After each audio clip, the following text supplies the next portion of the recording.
여러분, 행복이 무엇이라고 생각하십니까? 우리는 보통 행복을 큰 성공, 많은 돈, 특별한 사건이라고 생각합니다. 하지만 생각해보면 아침에 눈을 떴는데 몸이 괜찮은 것, 따뜻한 밥 한 끼를 먹을 수 있는 것, 사랑하는 사람과 평범하게 대화할 수 있는 것, 오늘 하루 큰일 없이 지나간 것, 이런 평범한 일상이 사실은 행복입니다. 한자로 행복은 다행이라는 의미와도 연결됩니다. 결국 행복은 대단한 것이 아니라 오늘도 괜찮구나, 참 다행이다 라고 느낄 수 있는 상태입니다. 그렇다면 불행은 무엇일까요? 불행은 당연하다고 생각했던 것들이 더 이상 당연하지 않게 되는 것입니다. 아침에 눈을 떴는데 몸이 아픈 것, 따뜻한 밥 한 끼를 제대로 먹지 못하는 것, 평범했던 관계가 깨지는 것, 내 마음이 더 이상 편하지 않은 것, 그때 우리는 불행을 느끼게 됩니다. 그렇다면 사람은 왜 불행해질까요? 성경은 그 이유 중 하나를 욕심이라고 말합니다.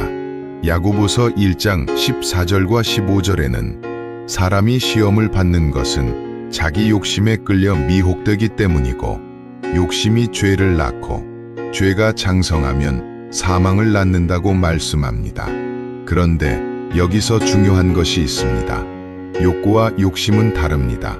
배고픈 것, 졸린 것, 사랑받고 싶은 것, 인정받고 싶은 것, 이것은 욕구입니다. 욕구는 나쁜 것이 아닙니다. 욕구는 내 안에서 보내는 필요의 신호입니다. 하지만 욕심은 다릅니다. 욕구가 필요의 신호라면 욕심은 집착이 나를 지배하는 상태입니다. 배고프니까 먹고 싶다는 것은 욕구입니다. 하지만 더 먹기 위해 남의 것을 빼앗는 것은 욕심입니다. 인정받고 싶은 것은 욕구입니다. 하지만 인정받기 위해 남을 속이고 짓밟는 것은 욕심입니다. 사람은 욕구 때문에 무너지는 것이 아닙니다. 욕구가 욕심이 될 때 무너집니다. 그러면 이 욕심을 어떻게 다스릴 수 있을까요? 심리학자 프로이드는 이런 말을 했습니다. 이드가 있는 곳에 자아가 있게 하라. 쉽게 말하면 욕망이 나를 끌고 가게 두지 말고 내가 그 욕망을 바라보고 다스릴 수 있어야 한다는 뜻입니다. 하지만 신앙은 여기서 한 걸음 더 나아갑니다. 성경은 말합니다. 로마서 8장 6절, 육신의 생각은 사망이요 영의 생각은 생명과 평안이니라. 사람이 진짜 행복해지려면 욕심을 자아로만 다스리는 데서 끝나면 안 됩니다. 하나님의 말씀으로 내 마음을 다스려야 합니다.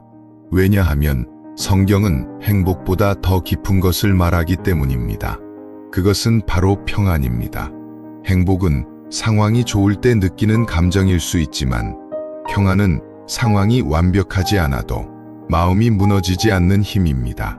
그래서 신앙은 현실을 도피하는 것이 아닙니다. 우리는 천국을 말하지만 현실에서는 직장도 다니고 힘든 일도 하고 몸으로 땀 흘리며 살아갑니다. 이때 괴리감을 느낄 수 있습니다. 나는 하나님을 믿는데 왜 이렇게 현실은 힘들까? 나는 천국을 소망하는데 왜 매일 먹고 사는 문제로 지칠까? 하지만 예수님도 이 땅에서 목수의 아들로 사셨습니다. 사도 바울도 복음을 전하면서 생업을 함께 감당했습니다. 그러므로 직장을 다니고 현실을 살아가는 것이 신앙과 반대되는 것이 아닙니다. 중요한 것은 내 마음의 중심이 어디에 있느냐입니다. 마음이 두 갈래로 나뉘면 근심이 생깁니다. 그러나 내 마음의 중심이 하나님께 향하면 현실 속에서도 평안을 지킬 수 있습니다. 신명기 10장 13절에서 하나님은 이렇게 말씀하십니다.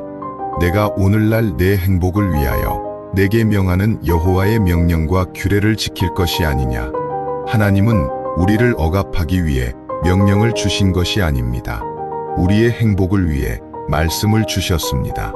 말씀은 우리를 묶는 것이 아니라 욕심에 끌려가지 않게 지켜주는 울타리입니다. 말씀은 우리를 불편하게 만드는 규칙이 아니라 우리의 마음을 생명과 평안으로 이끄는 길입니다.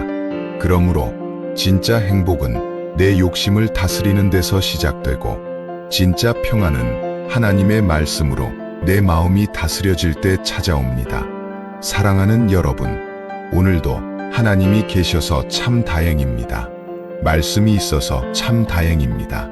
우리 모두 행복을 넘어 하나님의 말씀 안에서 참된 평안으로 나아가는 하루가 되기를 소망합니다.